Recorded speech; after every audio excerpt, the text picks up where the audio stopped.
Ngayong buwan ng Oktubre, isang napakagandang balita ang hatid para sa lahat ng senior citizens sa Pilipinas. Hindi lang ito basta balita, kundi isang malaking hakbang tungo sa mas maginhawang buhay para sa ating mga nakatatanda. Dahil sa mga bagong pagbabago sa Universal Social Pension, makikinabang ang bawat senior citizen na nakarehistro at kwalipikado upang makatanggap ng 1,000 piso. Isang tulong na diretsong ipapasok sa inyong ATM kung saan noon ay 5,000 piso lamang ang natatanggap. Ngayon ito ay tumaas ng malaki upang makatulong sa mga pang-araw-araw na gastusin. Pwede mo nang asahan na ang pera ay diretsyo nang papasok sa iyong ATM. Wala nang abala at wala nang matagal na paghihintay. Hindi mo na kailangang pumila o maghintay pa sa mga ahensya o tanggapan. Isang simpleng transaksyon lang at makikita mo na agad ang tulong na magsisilbing suporta para sa iyong mga pangangailangan. Tulad ng mga bayarin, gamot o iba pang gastusin. Marami pa rin ang hindi nakakaalam sa mga ipinatutupad na pagbabago sa Universal Social Pension. Hindi na lang ito isang simpleng programa, kundi isang makatarungang hakbang para mabigyan ng pantay-pantay na pagkakataon ang lahat ng senior citizens sa buong bansa. Ayon sa mga eksperto, ang hakbang na ito ay magbibigay ng proteksyon sa mga nakatatanda at sagot sa mga hamon ng pagtaas ng presyo ng mga bilihin at patuloy na pagtaas ng gastos sa kalusugan. Kaya naman ang 1,000 piso na matatanggap sa inyong ATM ay malaking tulong upang matugunan ang inyong mga pangangailangan. Hindi na kailangang pumila o mag-alala sa mga komplikadong proseso. Sa isang simpleng paraan, matatanggap mo na agad ang iyong ayuda direkta sa iyong ATM. Siguraduhing ikaw ay nakarehistro at kwalipikado para sa programang ito upang maiwasan ang anumang pagkaantala sa mga susunod na buwan. Ngayong Oktubre, huwag palampasin ang pagkakataon na maging handa at sigurado sa bagong benepisyo para sa mga senior citizens ng Pilipinas. Sa buwang ito magsisimula ang malaking pagbabago na tiyak na magpapagaan sa buhay ng ating mga nakatatanda. Kung isa ka sa mga kwalipikado, siguradong magiging mas magaan at mas komportable ang iyong araw-araw na pamumuhay dahil diretsyo na sa iyong ATM ang 1,000 piso mula sa Universal Social Pension. Hindi na kailangang maghintay ng matagal at wala ng mga komplikadong proseso.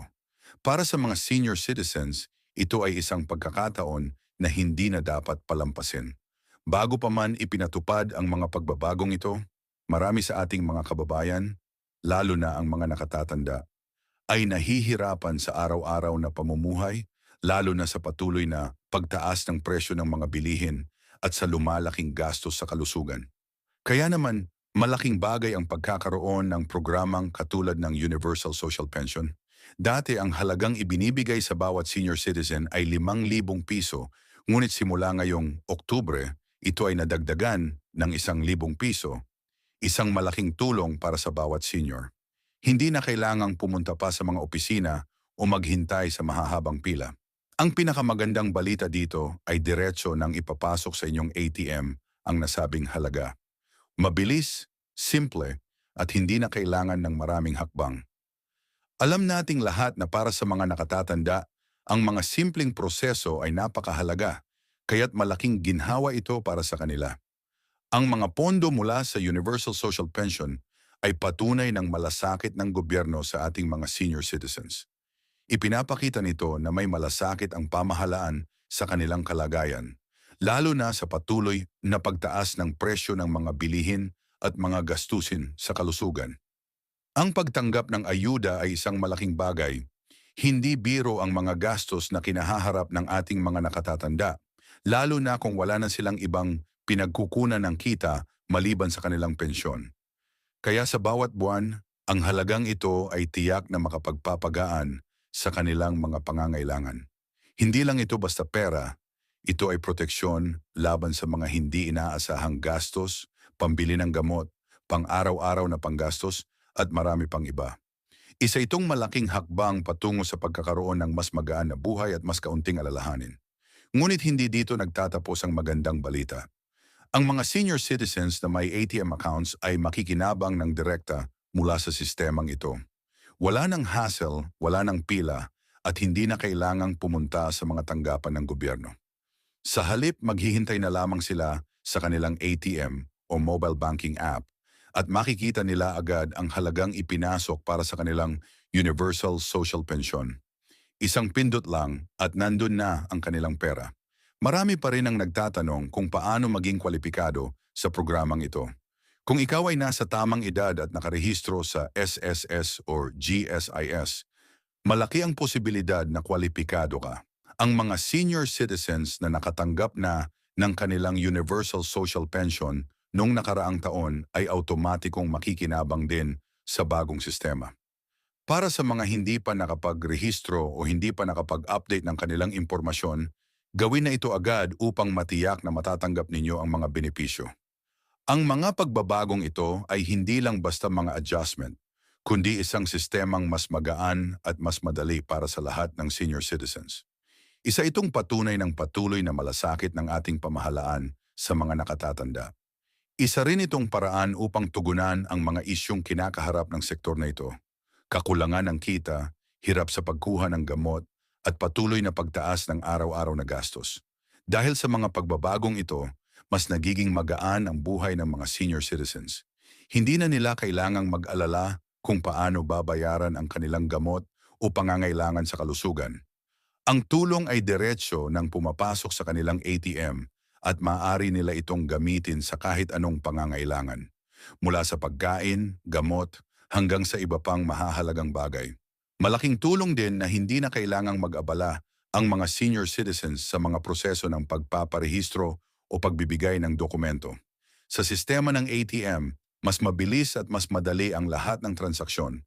Lahat ng detalye ay naka-upload at na-verify na ng mga ahensya ng gobyerno, kaya hindi na kailangang magdala ng maraming papeles o maghintay sa mga opisina. Para sa mga senior citizens na hindi pamilyar sa paggamit ng ATM, huwag mag-alala. May mga inilaan ang gobyerno na simpleng hakbang para matutunan ito. Maaari rin kayong humingi ng tulong sa inyong mga anak, apo o sa lokal na opisina upang matiyak na makikinabang kayo sa programang ito. Ang ₱1,000 na Universal Social Pension ay hindi lang basta ayuda. Ito ay simbolo ng pagpapahalaga ng gobyerno sa ating mga senior citizens. Nais nilang masiguro na hindi sila mapag-iiwanan at may kasiguraduhan sa mga susunod na taon. Hindi ito pansamantalang tulong, kundi isang hakbang tungo sa mas magaan at mas magandang kinabukasan para sa ating mga nakatatanda. Kaya siguraduhing updated ang inyong impormasyon sa mga ahensyang nangangasiwa ng programang ito. Kung kayo ay kwalipikado, maghanda na dahil simula ngayong Oktubre, matatanggap na ninyo ang ₱1,000 direkta sa inyong mga ATM. Huwag palampasin ang pagkakataong magamit ito para sa inyong araw-araw na pangangailangan. Tandaan, ang mga hakbang na ginagawa ng ating pamahalaan ay hindi lang para sa ngayon, kundi para sa mas maliwanag na kinabukasan ng lahat ng senior citizens. Sa bawat hakbang ng gobyerno, tumataas ang halaga ng pensyon at mas napapangalagaan ang ating mga nakatatanda. Sa bawat tulong na natatanggap nila, patuloy silang nabibigyan ng pagkakataong mamuhay ng mas magaan at mas masaya. Kaya simula na ngayong Oktubre, ang ₱1,000 Universal Social Pension ay magiging bahagi na ng inyong pang-araw-araw na buhay. Mas madali, mas maginhawa at tiyak na makakatulong sa inyong kalusugan, gastusin at iba pang pangangailangan. Magsimula ng maghanda, i-update ang inyong impormasyon at siguraduhing makikinabang sa mga pagbabagong ito. Sa pamamagitan ng sistemang ito, bawat senior citizen ay makakatanggap ng nararapat na tulong ng mas madali at mas mabilis.